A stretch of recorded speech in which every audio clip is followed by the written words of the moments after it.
Olá, gente, bem-vindos a mais um encontro, né, do nosso Descomplica Psi.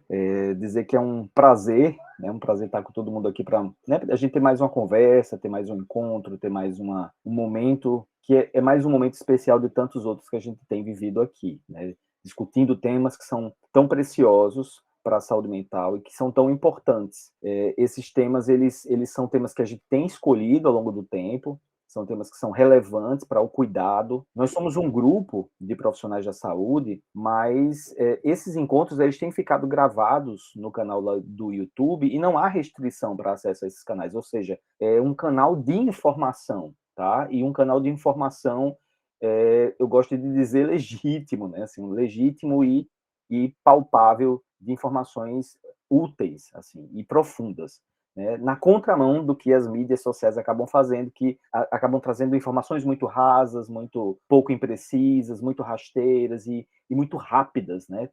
Tudo vídeo de 30 segundos, as pessoas estão muito viciadas nisso. E nós estamos na contramão. Nós estamos construindo um grupo que tem tecido informações, eu diria, contundentes, assim, bem confiáveis e bem embasadas. Então, esse é o nosso propósito, é isso que a gente está construindo aqui. Próxima semana, eu já dei esse informe aqui semana passada e vou trazer aqui novamente, porque está se aproximando, dia 23 de fevereiro, eu vou fazer um lançamento de um financiamento coletivo para o grupo, para que as pessoas que participam do grupo ou outras pessoas que queiram nos ajudar a construir um grupo mais sólido, né, a gente possa ter uma equipe para, de repente, fazer isso, transformar esse canal em algo mais profissional, né, nesse sentido de ter um estúdio onde a gente possa gravar, ter uma edição de material, enfim, para que a gente possa, inclusive, ter uma qualidade melhor na questão da informação. Então, na semana que vem, dia 23, eu não vou trazer nenhum convidado, eu vou fazer o lançamento desse projeto, e aí eu vou explicar como é que vai ser esse financiamento, em que rede ele vai acontecer, quais são as recompensas que as pessoas vão ter, né, de quem fizer o financiamento, estilo financiamento coletivo mesmo, dessas plataformas que já existem, né? A plataforma que a gente vai utilizar é a Benfeitoria, é uma plataforma de financiamento coletivo, como outras que existem no Brasil, e a ideia é isso, é a gente fazer um financiamento coletivo para a gente tentar crescer coletivamente, essa é a ideia, crescer de forma pactuada, de mãos dadas, em conjunto, que é isso que eu acredito no ganha-ganha, né? A gente vai crescendo juntos nesse sentido. E aí, para esse lançamento, eu vou fazer uma mudança geral, uma mudança na cara do grupo.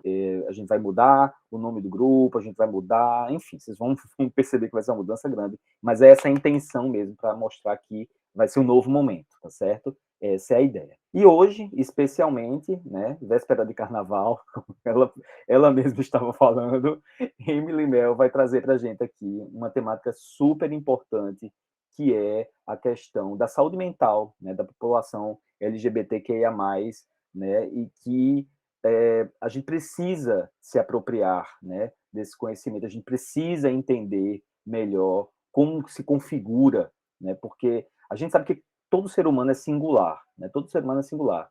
Mesmo que a gente pense na saúde mental de uma população, vamos dizer assim, cada ser humano é singular, mas a gente precisa entender a partir de que ponto a gente vai chegar a essa singularidade. E é para isso que eu convidei você, Emília. Eu queria que você se apresentasse e pudesse dizer para a gente aí como é que vai ser esse momento. Olá, boa noite a todos. Eu sou Emily Mel Fernandes, vou me apresentar no meu próprio slide, mas sou Emily Mel Fernandes, sou psicóloga clínica, hospitalar, sou gestalterapeuta, tenho algumas colegas de turma aqui, também grandes psicólogas, como a Ingrid Lavoura, minha professora Samia Jorge, obrigada por estarem aqui, e também foi minha professora. Eu sou mestra em psicologia, sou uma pessoa que trabalhou na graduação e durante toda a vida, e vocês vão entender porque, com as questões de gênero e sexualidade, direitos humanos, LGBT e psicologia, que foi algo que veio para mim como uma pessoa da comunidade LGBTQIA+, e hoje eu sou a coordenadora do Fundo LGBTQIA+, o primeiro fundo de advocacy privada do Brasil só para pessoas LGBTs.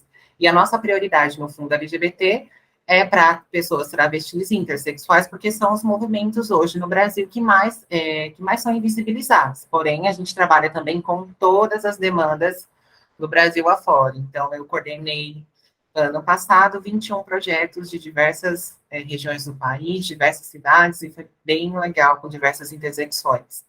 Eu vou fazer uma exposição, que eu acho melhor trazer os slides, eu acho que é mais didático, Vocês podem perguntar, se eu não conseguir ver o chat quando eu estiver apresentando a vocês, podem me perguntar depois, eu super respondo.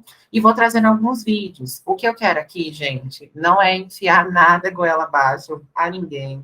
Eu quero trocar ideias, compartilhar conhecimentos e mostrar que a comunidade LGBTQIA+, ela está mais perto daqui das pessoas cis heteronormativas do que lá, como a gente costuma pensar.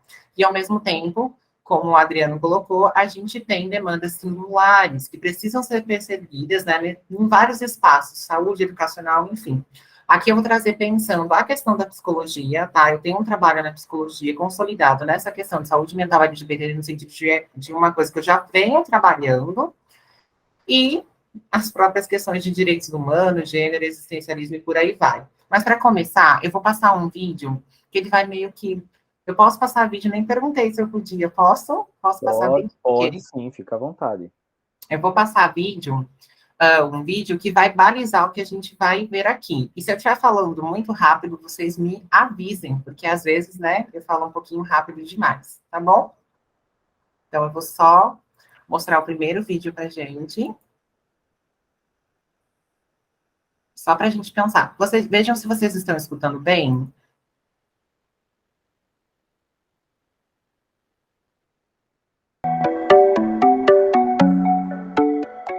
Eu já tive um... Vocês estão ouvindo? Estão conseguindo ouvir? um quadro de depressão e ansiedade, e depois eu pude entender que isso está muito ligado ao fato de ser uma pessoa LGBT, que faz parte da comunidade LGBT, e no dia a dia a gente, infelizmente, a gente tem que se acostumar com olhares, com caras e bocas, então a gente enfrenta todo dia e tem que lidar com isso. Tive episódios de crise de ansiedade onde a questão sexual estava profundamente relacionada. Já passaram gritando coisa na rua, já, tipo, tudo envolve muito machismo também, então, tipo, já briguei, tipo, já xinguei a pessoa. Eu sempre reagi com muita raiva a essas coisas, mas, assim, eu acho que... Eu fiquei um pouco triste também, né? Claro, você fica triste com isso, mas eu acho que eu lidei com mais raiva mesmo. Quando acontece uma situação dessa, de que eu sinto que eu tô sendo desrespeitado, assim, por quem eu sou, geralmente, se eu tiver num dia bom, eu ignoro a pessoa e bola pra frente. Agora, se eu não tiver num dia que eu não tô tão bom, e todo mundo tem um dia que, independente de quem a pessoa é, tem um dia que você não tá tão bem, que você tá mais sensível, às vezes eu fico meio chateado mesmo, assim, com a pessoa. E às vezes eu fico meio chateado, principalmente quando a pessoa é recorrente nisso, e às vezes eu tenho a abertura de chamar ela para conversar e ela continua fazendo as mesmas coisas. Aí isso me chateia, e aí às vezes eu fico meio constrangido de ir em certos lugares que essas pessoas vão estar lá. O impacto que a LGBTfobia pode ter na saúde mental das pessoas é isso, é delimitando apenas alguns tipos de estilo de vida como certos, como corretos, como legítimos, como valorizados.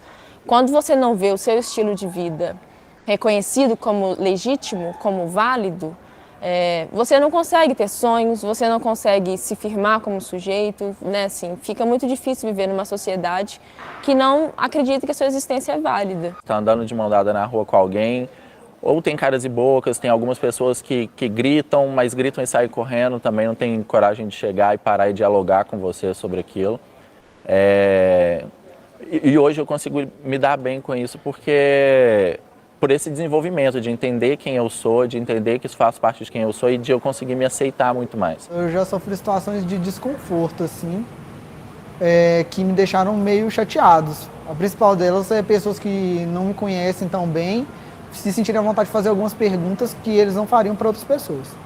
E também a questão dos pronomes, que muitas vezes as pessoas têm dificuldade em utilizar os pronomes corretos. Eu sempre lidei com isso de uma forma bem dura, do tipo... Eu meio que acostumei com o tempo, então me blindei, porque isso sempre acontece. É muito difícil achar alguém LGBT que não tenha sofrido preconceito. Esse sentimento de orgulho de ser quem é, vai demorar a vir de um jeito mais natural. Um jeito, eu acho, de conseguir desenvolver esse orgulho, primeiro de todos, seria a própria pessoa LGBT compreender que ela é válida. O orgulho é importante porque ele ajuda a desnaturalizar o que a sociedade tenta colocar como natural. A sociedade tenta, de certa forma, silenciar as diversidades. E eu acho que se posicionar com orgulho quer dizer o seguinte: olha, eu não vou ficar no armário porque é mais confortável para você. Eu posso viver quem eu sou, eu posso falar de quem eu sou, eu posso falar das pessoas que eu amo, eu posso falar de quem eu sou, com os pronomes que eu quero, com o nome que eu quero, inclusive fazendo modificações corporais se eu quiser, porque o importante é eu construir uma imagem e uma autonomia de mim mesmo, assim, conseguir viver quem eu realmente sou. Eu me orgulho de ser lésbica porque eu tenho muito orgulho de ser honesta comigo mesma, de me permitir amar da forma que eu amo, com a intensidade que eu amo. Eu tenho orgulho de ter uma família que me aceita da forma que eu sou, de ter me afastado de crenças religiosas que não me aceitam, de ter um grupo de amigos, de conhecidos que me aceita e que, tipo, sabe que isso não é errado. Eu me orgulho de ser LGBT, de ser uma pessoa trans, principalmente porque, para ser quem eu sou, eu tive que entrar em contato comigo mesmo e isso me fez crescer muito. E aí eu me orgulho de todo esse processo que eu passei e que passo para cada dia ser quem eu sou. Eu me orgulho de ser gay porque é preciso coragem e é uma forma de eu expressar minha identidade para a sociedade.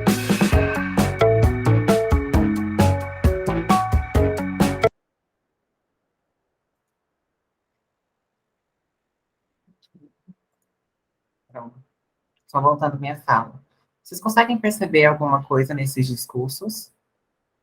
Uma certa necessidade, uma certa estrutura, um certo tipo de violência. Vocês conseguem perceber?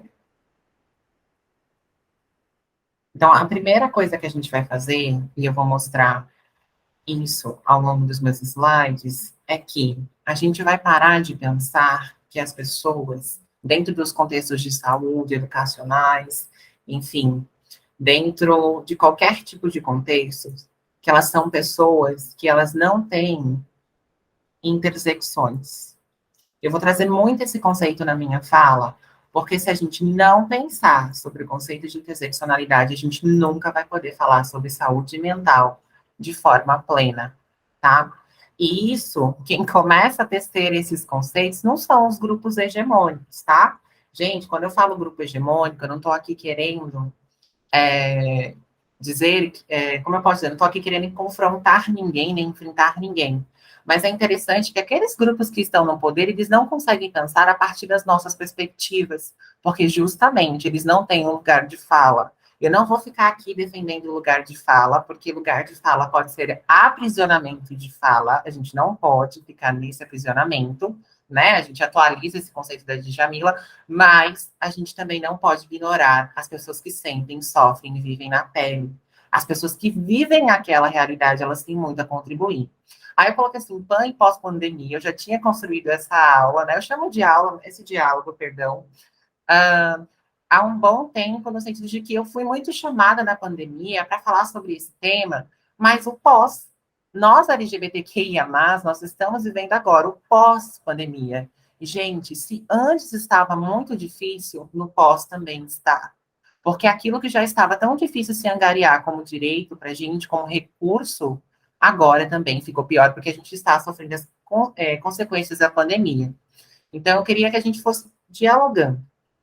Então, a primeira coisa que eu vou fazer aqui com vocês é discutir o que é saúde mental. Eu vou, assim, de uma perspectiva bem simples e vou acrescentando elementos. Aqui vocês vão ver que é uma descrição bem simples, mas que eu tenho feito na minha prática, e não só na minha prática enquanto psicóloga, mas no contato com coletivos de mulheres. Mas não é coletivos de mulheres da Cidade Alta, de Ponta Negra, não são coletivos de mulheres mais privilegiadas, mas mulheres negras, mulheres indígenas, no próprio contato com as OSCs do país inteiro, né, com as organizações comunitárias de base civil, eu fui percebendo que o conceito de saúde mental, inclusive dos projetos que a gente recebeu, ele era muito singular. Uma comunidade ribeirinha, uma comunidade quilombola, entende a saúde mental de uma forma muito específica, e aquilo é um conhecimento. Então, eu vou sair aqui de um conceito, vocês podem problematizar junto comigo, acho que vocês até já entendem esse conceito,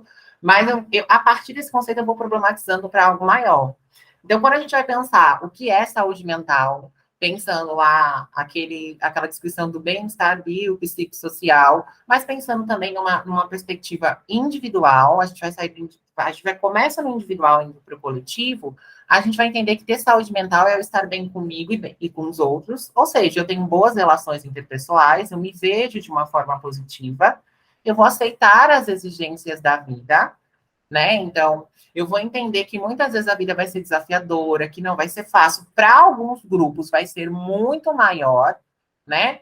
Então, a gente vai entender que alguns grupos eles vão enfrentar situações drásticas, inclusive de vida ou morte, de resistência, como é o caso das populações LGBTs, mas que mesmo que essas exigências venham, essas pessoas conseguem sobreviver, elas conseguem se adaptar, elas conseguem estar ali de forma, entre muitas aspas, saudável na vida.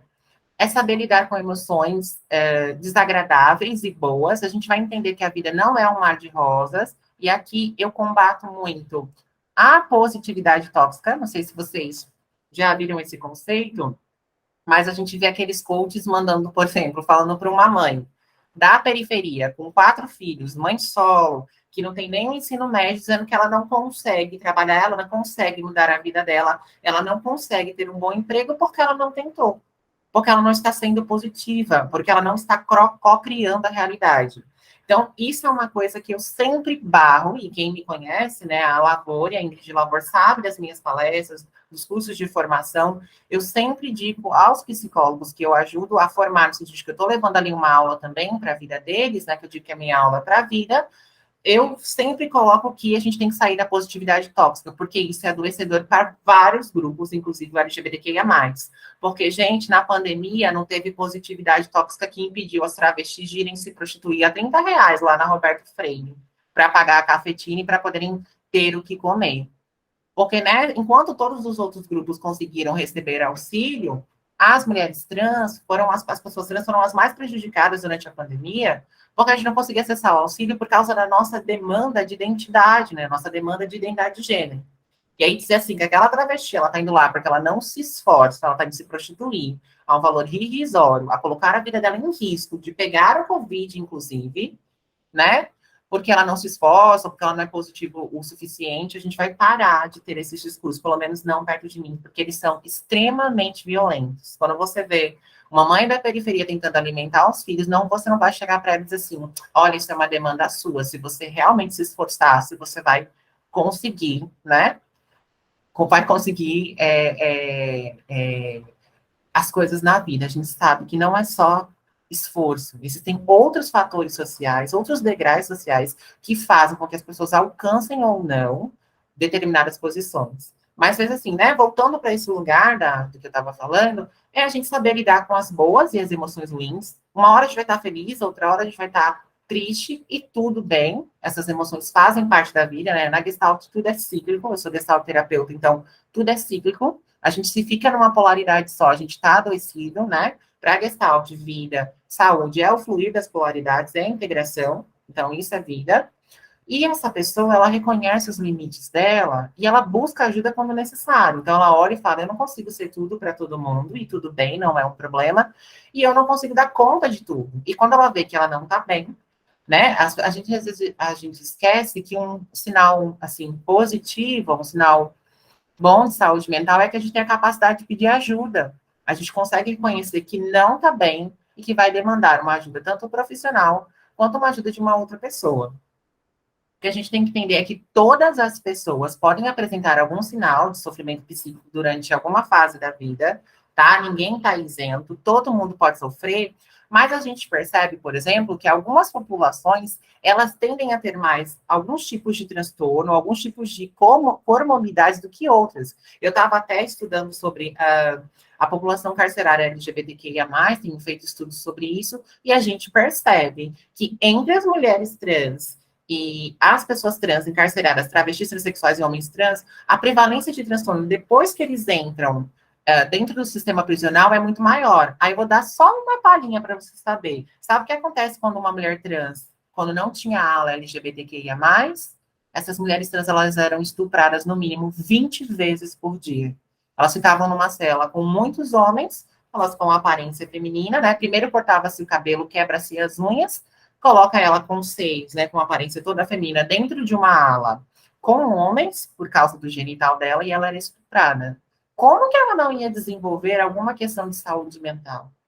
Como? Só se ela realmente fosse uma pessoa muito resiliente e alguma coisa pudesse realmente não permitir isso. Então, é isso que eu vou mostrar. Às vezes, aquilo que a gente vai vendo como a gente taca no indivíduo, necessariamente não é indivíduo. E outra coisa, né? Saúde mental não é também ausência de transtorno mental ou ausência de alguma doença. Muitas pessoas têm transtorno mental e vivem a vida plenamente, desde que se cuidem, tenham sua vida regradinha, da forma mais correta, enfim, tenham boas práticas integrativas.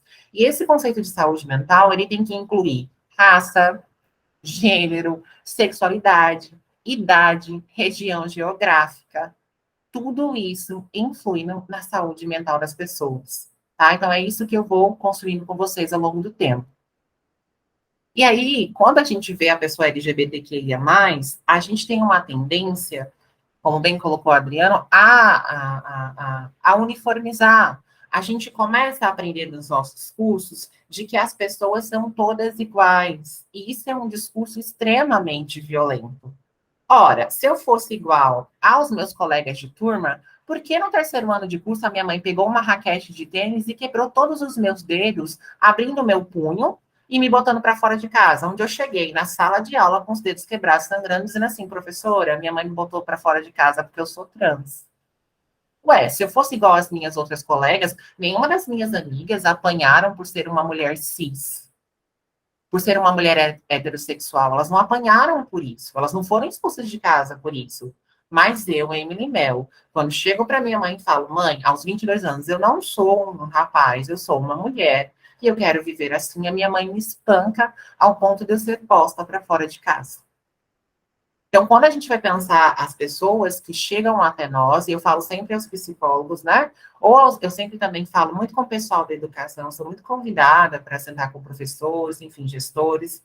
Eu sempre falo, a gente nunca pode uniformizar o aluno. A gente tem essa tendência uniformizante, e é ok, é normal, a gente aprende nas formações, a rotina traz isso, mas aquela pessoa que chega, ela tem um contexto de idade, ela tem uma identidade de gênero, ela tem uma sexualidade, ela tem um contexto social, ela tem um contexto de classe social, ela tem uma escolaridade, ela passou por determinadas violências na vida dela que a fazem ser daquele jeito.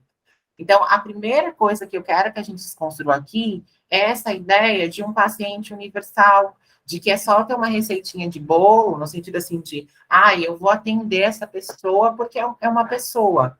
Exato, é uma pessoa, mas eu sou uma pessoa trans. Esse adjetivo, depois do substantivo, ele traz uma singularidade para mim. Ele traz questões para a minha vida. Você nunca vai poder me atender da forma que você atende um homem cis, porque eu não sou um homem cis, eu sou uma mulher trans com especificidades, né, de vida. Então, o que eu queria trazer para vocês nesse slide é o conceito de interseccionalidade. Eu não posso olhar para as pessoas que estão diante de mim em todos os contextos e achar que elas provêm de um único lugar. Então, elas têm os marcadores sociais da diferença.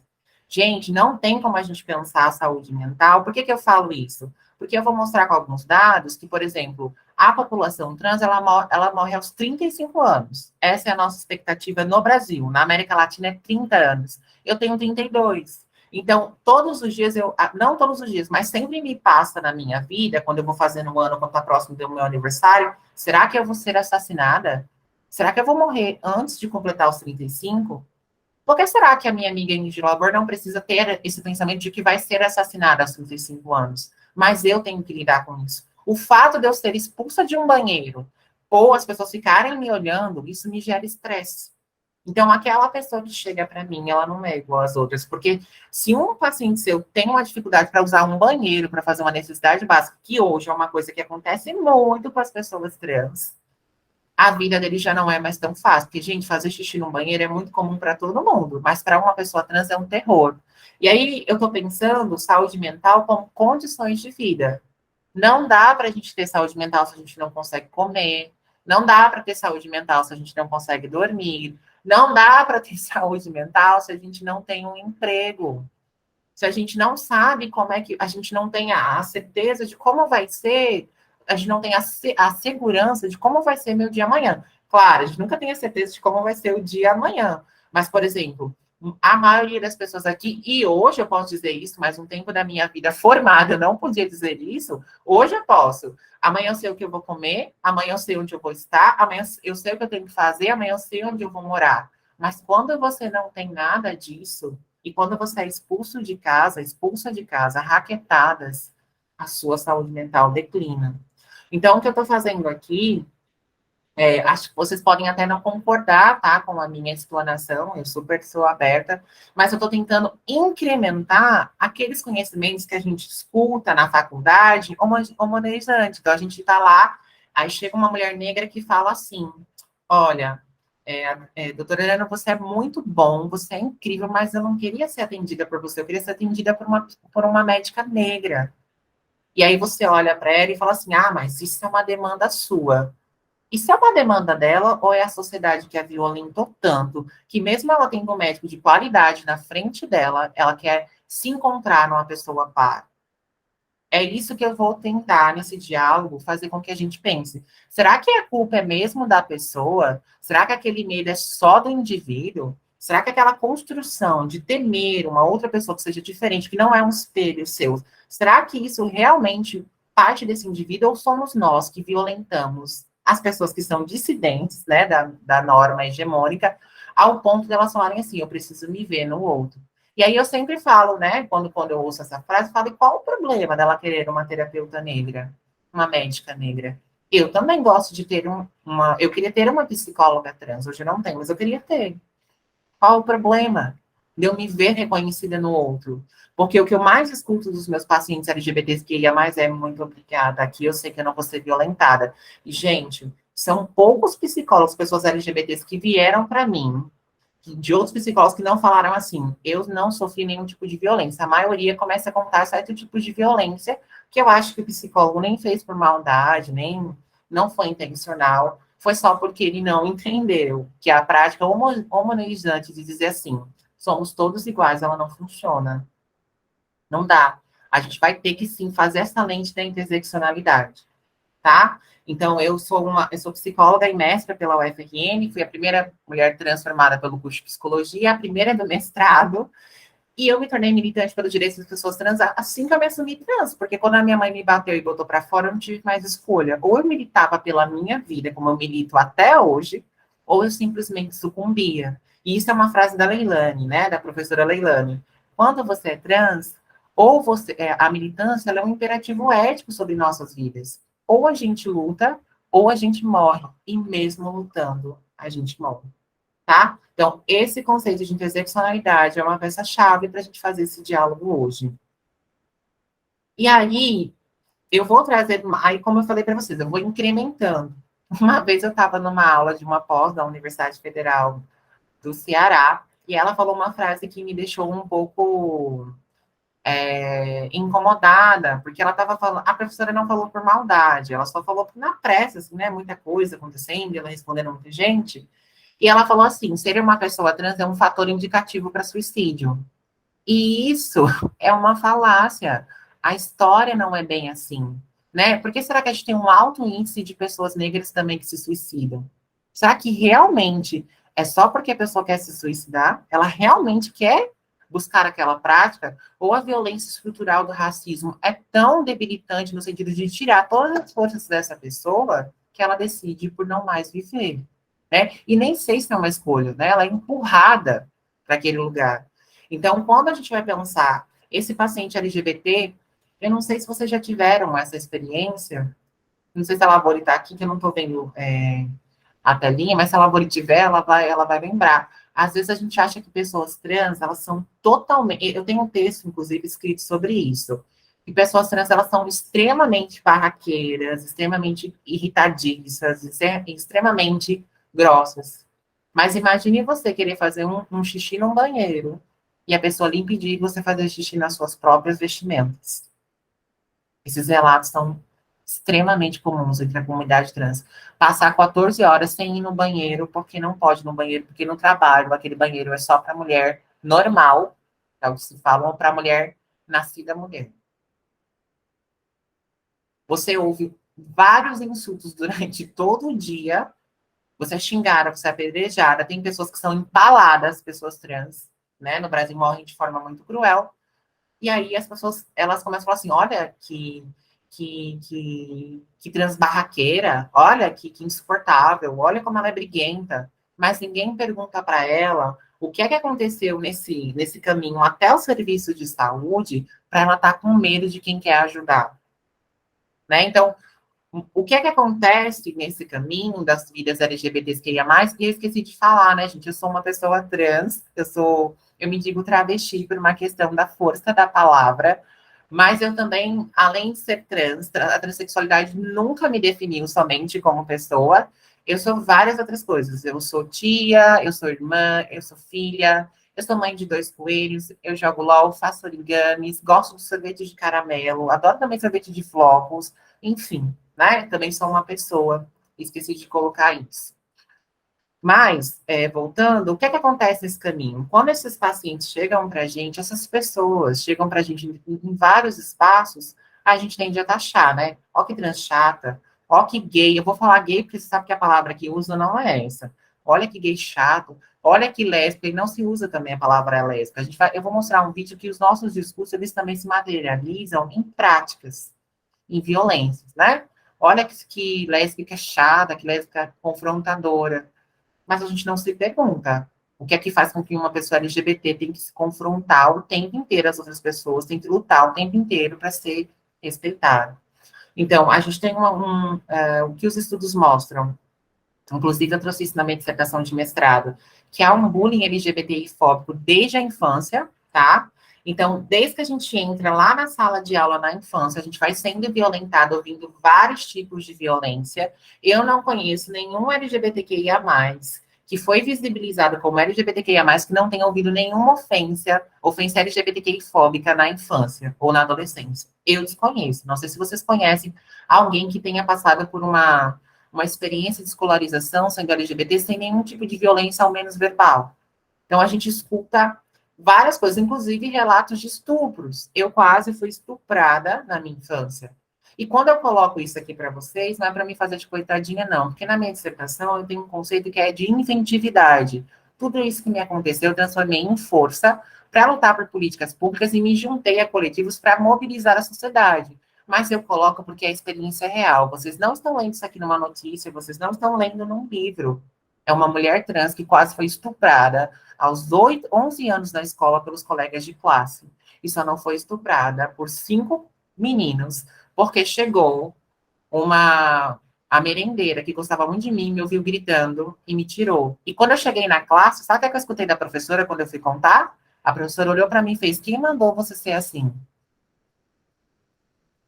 Então, imagine, você sofre esse bullying LGBTI-fóbico desde a infância, você sofre experiência de todas as pessoas LGBTs que eu conheço também. Sempre tem alguma experiência de perseguição, seja no trabalho, ou um assédio moral, uma violência, uma discriminação em algum lugar. Várias vezes amigas minhas lésbicas contam que às vezes as pessoas cospem no chão, elas estão assim juntas, né, de mãozinha dadas, tomando um sorvete, como qualquer outro casal, e as pessoas passam e cospem no chão, onde elas estão. E fica um cara feio, assim, olhando mesmo, assediando a pessoa moralmente, violentando. A gente viu também nos últimos 6 anos, mas principalmente nos últimos 4 anos, pautas anti-LGBT surgindo em todo o planeta, e no Brasil foi um marco desses últimos 4 anos. A gente tinha várias instituições, inclusive o executivo do país, e aqui eu não estou fazendo campanha para ninguém, tá, gente? Até porque as eleições já foram, eu só estou comentando os dados históricos daquele momento, os dados científicos daquele momento, mas a gente tinha um executivo do país nos violando o tempo todo, dizendo que eu sou assim por falta de porrada, dizendo que não ia construir políticas para pessoas LGBTQIA+, que isso era mentira, que a gente queria mais direitos, ou seja, fazendo um desserviço totalmente contra a comunidade LGBTQIA+, porque a gente vai perceber que os nossos discursos eles se materializam em práticas, né? Aí tinha também o veto da discussão de gênero e sexualidade nas escolas. A gente viu que tinha uma bancada de uma determinada religião com determinadas pessoas que, quando a palavra gênero surgiu para ser discutida, e sexualidade, isso foi o auge, né, da chamada ideologia de gênero. Gente, ideologia de gênero nunca existiu. O que existe são estudos de gênero, estudos pensando a diversidade de gênero e sexualidade existente na sociedade. É isso. O que a gente vem discutindo não é uma ideologia. E eu não estou aqui para propor que as pessoas sejam trans, gays, lésbicas, intersexuais, mas eu estou propondo que se elas forem, não é um problema, que a gente precisa acolher, que a gente precisa estar ao lado dessas pessoas, porque os impactos da LGBTfobia estrutural na saúde mental dessas pessoas são muito gritantes, tá? Então, a gente tinha esse veto, hoje a gente consegue timidamente discutir, mas ainda é um problema, e a patologização das experiências trans. A gente sabe que a intersexualidade ainda luta para não ser vista como uma anomalia, gente. Ainda tem pessoas, né, dentro da medicina, e eu estou com a Abrai, que é a presidenta da Associação Intersexo, que ela também é intersexo, mãe de filhos intersexo, e ela também é uma mulher intersexo, e a gente escuta pessoas da medicina, da saúde, dizendo que pessoas intersexo são anomalias. E isso é altamente violento, né? Você ouvir que você é uma aberração, que você é uma anomalia, quando, na verdade, as pessoas intersexuais, elas fazem parte da diversidade corporal humana. É só isso, né? Ela define assim, nós somos uma definição muito simples, é que elas são a diversidade humana. Eu sou a diversidade humana, vocês também são, nós somos possibilidade de existência humana. Ponto. Né? Então, eu estou trazendo isso para a gente pensar por que aquele paciente é tão medroso. Eu sempre que vou a um médico, uma médica nova, eu tenho, assim, uma angústia muito grande, eu fico muito ansiosa. Inclusive, aqui eu estou até um pouquinho ansiosa, porque eu estou, assim, diante de pessoas, né, de várias áreas, e sempre dá um certo tipo de receio do que se vai ouvir, do que se vai falar, de como essas palavras voltam, né? Às vezes, quando eu trago esse slide, é para mostrar que aquela trans que chora quando você fala o nome social dela, quando você respeita o gênero dela, aquela pessoa que você fala assim, eu lembro que uma das maiores violências que eu sempre passei é as pessoas acharem que eu tenho HIV. Todos os médicos que eu passava pediam exame de HIV. Se eu tivesse com uma dor de cabeça, eu tinha que pedir exame de HIV. E eu ficava me perguntando o porquê disso, assim, porque eu não via minhas amigas cis hétero, quando iam pro médico, isso ser perguntado. E aí, hoje, quem faz a minha hormonização é a doutora Carol Damasio, uma das maiores infectologistas do estado, uma pessoa incrível. Aí, na primeira consulta, ela não perguntou nada disso. Ela falou assim, não só tem os exames de sangue, quero ver suas taxas, quero ver seu colesterol, sua diabetes, quero ver seus hormônios. E eu fiquei esperando ela falar, e ela, não. Depois de um tempo, eu olhei para ela e disse assim, você vai pedir minhas sorologias? Aí ela fez, não. Até porque quando você estava fazendo a anamnese, você disse que estava tudo ok, que você faz de 6 em 6 meses, que você é uma pessoa regradinha, que não tem, né, prática sexual desprotegida, lá. Ela fez, por que eu vou pedir? Ela fez, você acreditou em mim? Ela, sim. Ué, por que eu não acreditaria? Então, vocês veem o quanto essa violência estrutural, ela criou também um padrão de pensar em mim, né, um certo receio de estar nos espaços. Eu vou só trazer isso aqui, eu vou tentar não me alongar muito, porque eu quero ouvir vocês, mas o que eu queria mostrar para vocês é que enquanto o mundo, vocês lembram na época da pandemia que teve uma época, quando eu tive Covid, já tinham morrido 461 mil pessoas no Brasil. E eu lembro que a pandemia, ela colocou para nós, pessoas, uma questão que para as pessoas LGBTQIA+, é o cotidiano delas, a morte. Então, eu lembro que as pessoas falavam assim, porque agora eu estou me deparando com a morte. Tudo bem, tá? Não estou desmerecendo sentimentos de ninguém. Foi um momento muito difícil para todo mundo, né? Todo mundo sofreu. Mas a morte, para muitos LGBTs, é o comum, é o cotidiano, é o que a gente passa. Então, as pessoas, elas foram dizendo assim, a gente teve piora da saúde mental, a gente perdeu emprego, a gente não teve fonte de renda. Mas isso já era a realidade das pessoas LGBTQIA+. Há historiadores, a Transgender Europe, que é um grupo lá da Europa que faz um mapeamento dos assassinatos, das violências contra LGBTs, principalmente pessoas trans no mundo inteiro, elas falam que as pessoas trans, LGBTs, principalmente as pessoas trans, vivem em dados sociais de guerra civil. Porque a gente morre aos 35 anos, como eu já tinha falado. Então, aquilo que as pessoas geralmente tendem a enfrentar em algum momento da vida, para algumas pessoas LGBTQIA+, isso é a realidade. Isso é o que elas vivenciam. Então, a morte, no Brasil, as pessoas trans, elas não vivem, elas são assassinadas, porque não há nenhuma outra população no país, eu já pesquisei, a expectativa média, eu acho que está em quase 78 anos, mas a média de uma travesti é 30 anos, 35 anos. E nós somos assassinadas. E se você é uma travesti negra, você tende a ser assassinada entre os 26 e 27 anos no Brasil.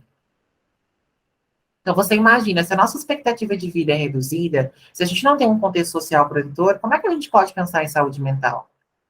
Né? Então, tudo isso que as pessoas colocaram, a piora da saúde mental, o afastamento da rede de apoio, isso é o que a gente vive. São os pacientes que muitas vezes chegam lá. E, gente, a questão de classe influi muito. As pessoas que conseguem ainda ter uma renda, elas ainda conseguem ter um quadro melhor de saúde mental. Mas aquelas que estão totalmente apartadas de qualquer tipo de renda, a vida delas é literalmente precária. Por isso que muitas travestis e transexuais sobrevivem a partir da prostituição, justamente porque não conseguem ter um mínimo para sobreviver, então tem que se precarizar para poder viver, né? Por isso que a gente viu também na pandemia muitas mulheres trans indo se prostituir, porque era o que tinha. Emily, a gente ainda tem 15 minutos, o que é que você acha da gente abrir para fala, se as pessoas quiserem? Nossa, já foi, meu Deus, eu falei tudo isso. Tá. Deixa Não, eu mas tá sendo muito bom, é porque, assim, eu fico com receio da gente se alongar demais e ficar cansativo para as pessoas, não sei, mas tá muito bom, tá perfeito. Deixa eu só passar aqui, então. Só pular aqui para vocês. Uma coisa que também a gente encontra, e isso aqui é muito interessante, porque eu descobri na pandemia isso, e faz muito sentido. As pessoas que chegam até nós, elas, pessoas LGBTQIA+, elas apresentam estresse de minoria. Eu não sei se vocês viram sobre esse conceito, mas ele existe, e ele causa muita, assim, angústia nas pessoas. Ele é uma coisa, assim, muito difícil de lidar. E eu me peguei, quando eu li sobre estresse de minoria, eu falei, caramba, faz muito sentido. Então, ele é um alerta constante, é um medo de sofrer violências diversas, porque essas pessoas já passaram por tantas violências na vida que elas ficam com medo de vivenciá-las o tempo todo. E esse estresse de minoria, ele provoca um esgotamento, porque a pessoa o tempo todo tem que estar alerta, então ela fica o tempo todo tentando lidar com isso, com o medo que é causado pela sociedade. Eu estava fazendo isso, e aí eu queria ir também para um outro lugar, já que vai ter que passar, eu queria dizer assim, que quando a gente não pensa em saúde mental, a gente tem dados gritantes. Então, como foi colocado no vídeo, as pessoas LGBTQIA+, elas se suicidam numa taxa de 4 vezes mais, e as pessoas trans numa taxa de 10 vezes mais. Justamente, porque se a gente não tem aparato social, como que a gente vai sobreviver? E aí, eu também queria contextualizar com você como que essa população, com vocês, chega na terapia. O que elas trazem? Quando a gente pensava antigamente, quando a gente pensava até alguns anos atrás, porque não sei se vocês sabem, mas o Brasil é reconhecido internacionalmente como um dos países que mais conquistou direitos da LGBTQIA+. O Brasil detém esse título, só que na esfera jurídica. Só que quando a gente vai para a esfera prática, das micro-relações do cotidiano da vida, a gente tem diversas violações a esses direitos, né? Mas o que a gente percebeu aos últimos anos? Que antes as pessoas vinham para terapia porque quando elas se percebiam LGBTQIA+, elas não conseguiam aceitar. Mas hoje, quando elas vêm, essa queixa já evoluiu, e que bom, né? Fruto dessas mudanças sociais, que é o quê? É o medo de ficar só, é a solidão, é a dificuldade, muitas vezes, de conseguir um emprego, a dificuldade de conseguir ter acesso a recursos que muitas vezes são ceifados, porque as pessoas possuem aquela intersecção. E aí, só para dizer também, né, do Código de Ética, eu estive lá no Conselho Federal de Psicologia, eu fui convidada pelo CFP, na verdade, todos os psicólogos trans e trans que contribuíram para essa resolução, que é 01/18, foram chamados para estar lá para um momento histórico. Mas o que eu trago esses dados da minha própria ciência? Que a gente não pode endossar práticas coercitivas e corretivas. A psicologia não endossa terapia de reversão sexual e nem terapia de identidade de gênero, de reversão de identidade de gênero. Tanto a sexualidade quanto a identidade de gênero, elas são simplesmente parte da personalidade da pessoa. Então, ela gosta de, sei lá, comer arroz, feijão, suco, ela é engraçada, divertida, ela é artista, ela é gamer, e também ela é trans, ou também ela é gay, ou também ela é lésbica, né? Então, essas resoluções, elas balizam uma perspectiva de não patologização, sem terapia de reversão e de aceitação, de que a prática da gente deve ser de aceitação. E aí, também queria trazer para vocês, pensando aqui, para a gente conversar um pouquinho, quais são os fatores protetivos, porque também se eu ficar falando só lá, né, das coisas ruins, parece que não existe nada que possa tirar as pessoas desses lugares. Os estudos vêm mostrando que quando a gente consegue ter rede social e afetiva, isso muda drasticamente a pessoa, né? Porque ela consegue ter onde se ancorar, ela consegue encontrar uma perspectiva de saída, ela consegue encontrar ajuda. O que eu sempre tenho falado para pessoas trans que me chegam, então, muito sozinhas, eu falo assim, procure um coletivo trans, procure um coletivo LGBT, porque é importante também eu me ver no outro. Às vezes, por exemplo, lá na universidade, eu era a única da minha turma, uma pessoa trans, e eu sentia falta de outras pessoas trans, a gente sente falta dos pares, a gente precisa se ver um pouco no outro. Então, quando a gente estabelece essa rede afetiva e social, isso faz com que as nossas relações interpessoais sejam melhores e que a nossa autoestima também melhore, né? Então, ó, eu adorei esse estudo aqui, que é assim, de acordo com o The Trevor Project, para um jovem LGBT, se você tem uma pessoa adulta próxima, né, que aceita e que acolhe, a chance dessa pessoa tentar cometer suicídio diminui em 40%. Vocês veem o quanto ter uma pessoa aliada faz diferença na vida das pessoas.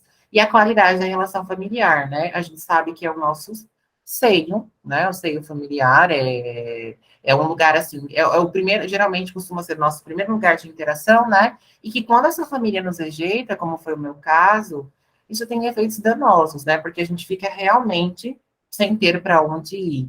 Só para dar uma, uma uma reconfigurada, essa mesma mulher que me bateu, que é a minha mãe, hoje ela é minha melhor amiga, e ela me pediu desculpas, e Dona Lúcia é muito engraçada e divertida, e ela hoje defende a causa com muito orgulho.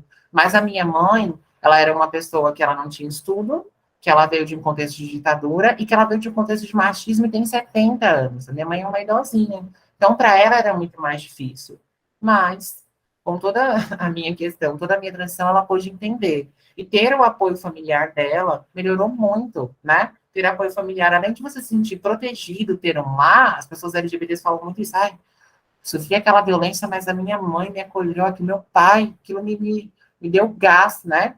E, inclusive, faz com que a pessoa se sinta amada, protegida, e isso eleva a autoestima. E o apoio da própria comunidade, como eu falei. Endereçar essas pessoas a coletivo LGBTQIA+. Por quê? A gente precisa entender que não é só uma coisa individual. A gente precisa mostrar que essas pautas são coletivas e que no coletivo também a gente pode se estruturar. Claro, a gente cuida da nossa saúde mental, daquele aspecto individual, mas no coletivo a gente vai buscando mudar a vida. E a gente também encontra força quando a gente tem um outro, né? Quando eu estou com as outras mulheres trans da Transparência, que é a ONG que eu fazia parte, eu me sinto muito melhor, né? Porque eu deixo de ser única e passo a ser todo, porque todas ali são trans. E é isso, eu tinha mais umas coisinhas, mas eu acho que é isso. Esse é o meu cartão, tá? Eu sou psicóloga clínica hospitalar, e eu fiz o meu cartão nas cores da bandeira trans. E eu queria só terminar a minha fala trazendo a mensagem dela. A bandeira trans diz o quê? Azul para meninos e rosa para meninas, mas também rosa para meninos e azul para meninas. E no branco é a gente, onde cada um de nós seja livre para alçar os nossos voos. Então, que a gente não morra mais por a gente ser quem a gente é, que nas nossas práticas a gente permita que o outro seja livre para alçar o próprio voo. Tá bom? É isso, gente. Obrigada.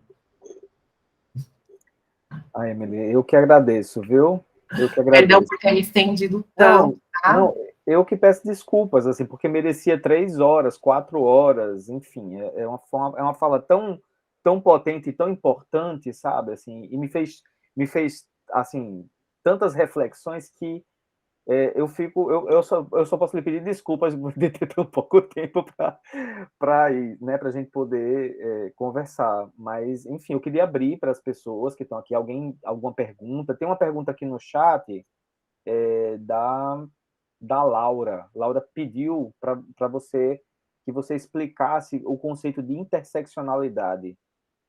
É um conceito simples trazido pela Patrícia Hill Collins, a gente vai pensar na Patrícia Hill Collins, mas a própria Djamila Ribeiro aqui no Brasil, eu não gosto de ficar pegando, gente, eu parei de pegar referências internacionais, eu tento trazer referências nacionais, porque eu acho que é importante a gente pensar ao sul dos trópicos, tá?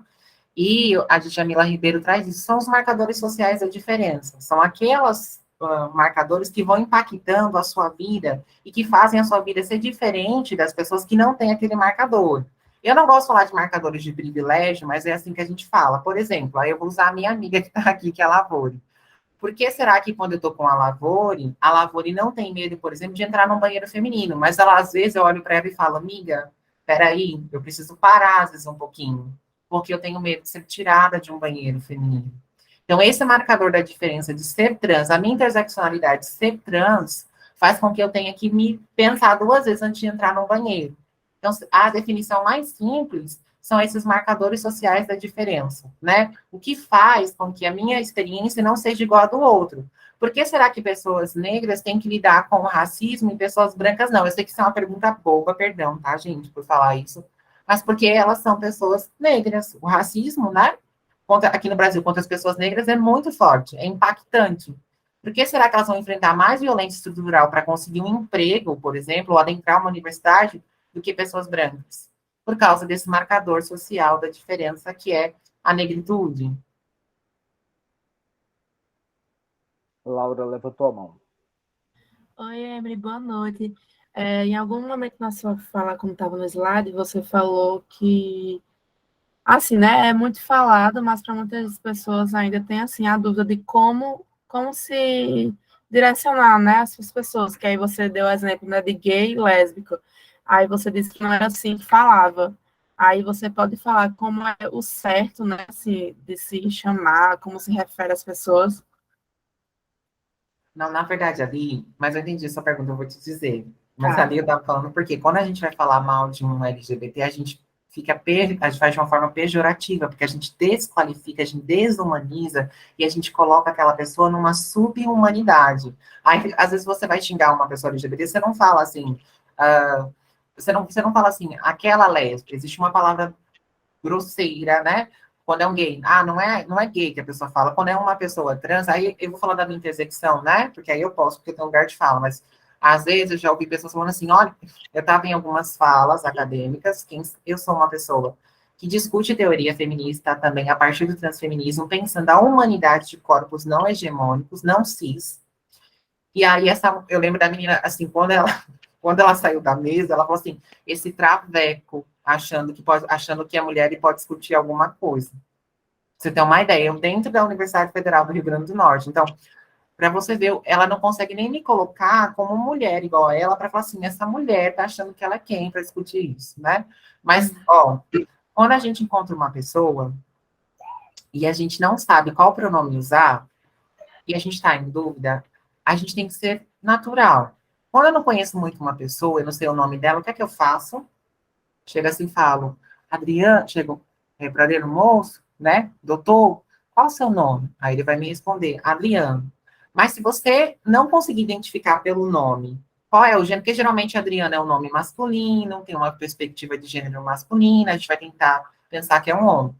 Se você ainda não conseguiu entender se é uma pessoa não binária ou gênero fluido, você vai olhar para a pessoa com tranquilidade e vai dizer assim, olha, eu quero muito respeitar o seu gênero e entender, e perdão por estar perguntando isso, mas eu queria saber como eu te trato. Pode perguntar com essa delicadeza, eu duvido que alguém vai lhe responder com ser rude. Você chega para a pessoa, é porque eu não consegui falar, mas tem uma coisa que a Lavore sabe, eu estou usando a Lavore porque a Lavore é minha paixão, mas, é minha irmã, gente, mas, às vezes, a gente, quando vê Emily Mel, a gente acha que eu sou, assim, de outro mundo. Quando eu estava atendendo pais de crianças trans, que eu já cheguei a atender, o pai chegou para mim e fez assim, Laura, ele olhou para mim e fez, agora eu tô sabendo tudo do seu universo. E eu achei engraçado que eu falei assim, pai, mas o que você tá sabendo do meu universo? Ele, não, eu tô sabendo tudo do seu universo, agora eu sei tudo sobre a transexualidade, é o universo de vocês.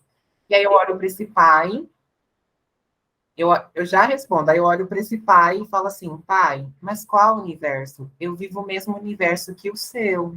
Se você me coloca em um outro universo, parece que eu não sou humana, né? E sua filha não é humana, não? Não é não, ela tá em outro universo, aí ele olhou para mim e fez, peraí, como assim? Eu falei, olha, você paga boleto? Você paga a conta? Você se estressa quando alguém lhe corta no trânsito? Você tá aperreado com algumas coisas? E ele olhou para mim e fez, estou. E aí eu olho para ele e falo, pois é, eu também. Eu fico assim a ele. Faz sentido, né? E aí ele falou uma coisa, isso. E aí ele falou uma coisa muito engraçada para mim. Ele falou assim, às vezes a gente acha que vocês estão mais do lado de lá do que do lado de cá. Porque parece que é uma separação. Parece que a gente não é ser humano, né? Parece que a gente não pode coabitar junto. E é isso que eu tento desconstruir só um pouquinho do tipo, ok, eu sou trans, mas, gente, eu sou psicóloga, eu sou gamer, eu faço origami, eu tenho 2 coelhos, eu sou coordenadora do fundo, eu sou, sabe? Eu tenho uma vida comum a vocês. Mas as palavras, Laura, é isso mesmo. Existem umas palavras bem horríveis quando a gente se refere. É que eu não trouxe um vídeo, mas o vídeo que eu trouxe era o executivo do país mostrando umas falas que a gente escuta, e essas falas, elas são totalmente degradantes para qualquer pessoa LGBT. E elas chegam nos nossos consultórios. Onde a pessoa fala assim, eu me sinto uma aberração, porque fulano lá, o presidente do país, em tal dia, disse que eu era uma aberração. Então, às vezes, o que eu estou trazendo também é que não deu, né? É um curso muito maior, é que como os nossos discursos, enquanto profissionais também, eles vão minando ou possibilitando a gente se vincular com aquela pessoa. Então, quando eu tô com. Eu lembro que quando eu estava com o pai também dessa adolescente trans, eu lembro que esse pai ele olhava para mim e fazia assim: não, ela faz isso porque ela é trans. Ela faz isso porque ela é trans. Ela faz isso porque ela é trans. E eu olhei assim, né? Eu sou bem autêntica e fiz. Você não tem outro filho? Você me falou que tinha outro filho. Ele olha para mim e fala: tem. Eu fiz. E seu filho não fazia nada disso, não? Ele fazia. E por que ele fazia isso? Ah, porque é coisa de adolescente, né? Eu fiz, então, por que sua filha não pode ser adolescente? Por que ela precisa fazer isso porque ela é trans? Então, às vezes, a gente fica nesse discurso de objetificar o outro e colocar o outro tão distante, mas às vezes o que a gente pode só fazer é ser natural e dizer, como eu posso te respeitar? Qual é o pronome? E ter também a gentileza de errou um pronome, não sabe o que dizer, pedir desculpas.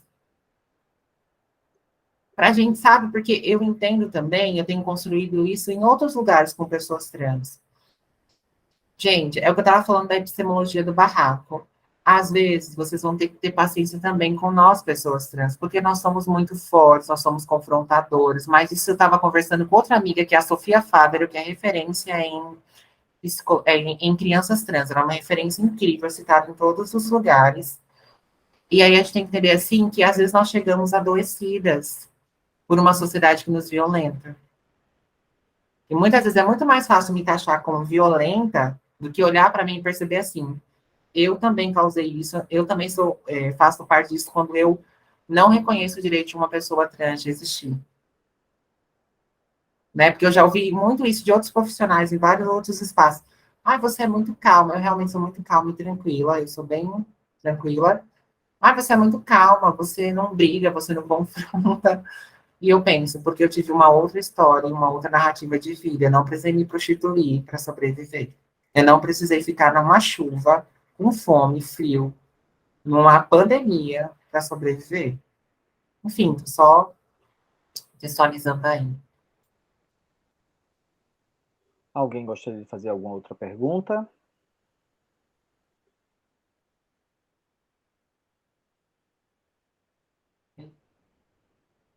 Eu acho interessante, né, Emília, assim, porque você falando assim dessa coisa, olha, é só perguntar, é só se dirigir educadamente, assim, parece que a gente está falando de quê, né? Assim, é tão estranho isso, né? Assim, porque se a gente se dirige educadamente a alguém, a gente pergunta algo educadamente, normalmente essa pessoa vai responder educadamente, né?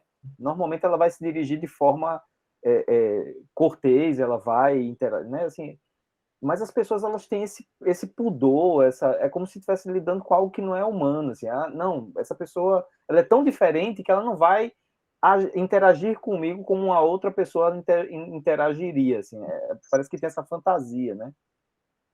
Exato. E assim, trazendo um spoiler para vocês, pessoas trans em terapia não vão só. Eu não falo mais a minha transição de gênero. Já parei de falar tem tanto tempo. Sabe o que é que eu falo? Falar, ai meu Deus, eu preciso. Ai, será que eu saio desse emprego? Será que eu não saio? Ai, quero ter meu filho. Será que eu tenho meu filho agora? Ai, meu Deus, minha mãe está envelhecendo. Ai, meu Deus, eu também estou envelhecendo. Faz um botox agora, não faz? Eu sou bem, assim, autêntica, sabe, gente? Isso é meu jeito, eu não finjo uma personagem. Mas por que eu estou trazendo isso para vocês? Porque a gente estereotipifica, né? A gente vai achar que uma pessoa trans vai chegar lá na terapia e vai ficar, eu odeio o meu corpo, eu quero operar. Vocês sabiam que a maioria das pessoas trans hoje, dessa nova geração, millennial, não querem operar, porque a narrativa da transexualidade é de aceitação do próprio corpo. A gente escutou pela mídia hegemônica e pela própria medicina e própria psicologia de que ser trans sem um corpo conforme, né, identidade de gênero e genital, era errado. Mas hoje a gente tem tantas pessoas trans que mostraram que essa possibilidade é possível e é ótima, que a maioria das pessoas trans hoje não pensa em operar. Muitas pessoas trans bem novinhas, elas têm uma outra visão da corporalidade delas, elas gostam mais disso, elas se amam mais, a disforia é muito menor, porque elas entenderam que o corpo delas é real. Então, quando eu falo sobre isso, é para a gente entender que pode chegar uma pessoa lésbica lá e ela não vai querer falar da sexualidade dela, porque a vida dela não se resume só à sexualidade dela. Entende? É isso que eu venho ampliando nesse conceito de saúde mental maior, né? De interseccionalidade. Ok, eu sou lésbica, mas sei lá, eu tenho trabalho, eu tenho minha mãe, meu pai, eu tenho um filho. Eu não vou ficar só falando de ser lésbica. É muito interessante isso que você está falando, porque, assim, muitas vezes, eu já vi isso, muitas vezes, tanto de colegas médicos como de outros profissionais da saúde, partir sempre do pressuposto de que vai encontrar alguém ali com a disforia. Entende? Assim, não, olha, né, essencialmente, já chega pré-concebendo que vai encontrar ali uma disforia, e não é o que eu vejo. Não é exatamente o que eu vejo, é exatamente o que você tá falando. É isso. Eu acho que não tem problema se encontrar disforia. Eu atendo muitas pessoas disfóricas. Eu tenho um certo nível de disforia, quem me conhece sabe, mas eu aprendi que a minha vida não precisa ser me odiar. Então, as pessoas LGBTQIA+, hoje, devido, né, tanta evolução dos direitos, a gente tem, pois é, a Bia é maravilhosa, eu amo a Bia. Exatamente. Só que assim, a gente é interpelada a escrever, sabe por quê, professora? Aí eu tenho falo professora porque a Sâmia foi minha professora na época da graduação. Eu tenho uma ressalva, mas a gente ainda precisa escrever sobre essa temática, porque os saberes hegemônicos colonizaram os nossos corpos durante 500 anos. E agora, a gente só conseguiu ter o primeiro texto escrito por uma pessoa trans, mesmo no Brasil, em 2010. Então, a ideia de como a nossa teoria é recente. E de agora que a gente pode falar. E foi graças também a essa perspectiva trans que a medicina olhou para mim e falou assim, não, vamos cuidar dela no processo sexualizador, independente se ela vai fazer a transição de gênero, do genital ou não. Né? Então, eu concordo que a gente não precisa escrever só sobre essa temática, mas eu ainda defendo que a gente escreva, porque os nossos saberes foram muito colonizados. Agora, sim, eu não sou uma pessoa que exclui, por exemplo, se Adriano, se Magali, se Rosa, assim, quiserem escrever junto comigo, eu vou amar, porque eu não posso combater a transfobia sozinha, eu preciso de vocês, né? Mas eu ainda defendo que a gente, pessoas trans, que a gente construa as nossas narrativas. E aí, sabe o que é legal? Essa nova construção de narrativa vai permitir o Adriano conhecer pessoas trans que se amam, que gostam dos próprios corpos. Porque a narrativa contada pela medicina e pela psicologia, e eu coloco a minha ciência, é de que a gente se odiava.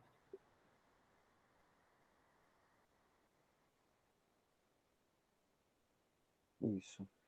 Olha, eu quero muito agradecer a você, Emília, agradecer a todo mundo que está aqui, né, dizer que foi um prazer enorme. O pessoal já está pedindo a parte 2, viu? Você vai ter que... A gente vai terminar aqui hoje, já pensando na parte 2, porque realmente foi muito, muito proveitoso, assim, foi muito, muito, muito especial, assim, eu acho que é uma fala muito potente, assim, a sua, né? E traz para a gente uma responsabilidade enquanto profissionais de saúde, sabe, Emily? Que eu acho que é isso, eu acho que essa é a grande mensagem que eu acho que tem que ficar aqui. Eu acho que isso traz uma responsabilidade para todos nós. A gente precisa assumir essa responsabilidade, né? E é isso. Queria agradecer realmente a você, a todo mundo que está aqui, dizer que semana que vem estaremos aqui novamente. Esse encontro eu vou amanhã tentar, numa brechinha lá, editar e disponibilizar. Assim que eu disponibilizar, eu disponibilizo o link para vocês. Tá bom, gente? Mando para vocês poderem compartilhar e fazer o que acharem interessante com esse vídeo. Tá bom? Boa noite a todos. Boa noite, Emily. Muito obrigado. E até a próxima a todos. Obrigada também, gente.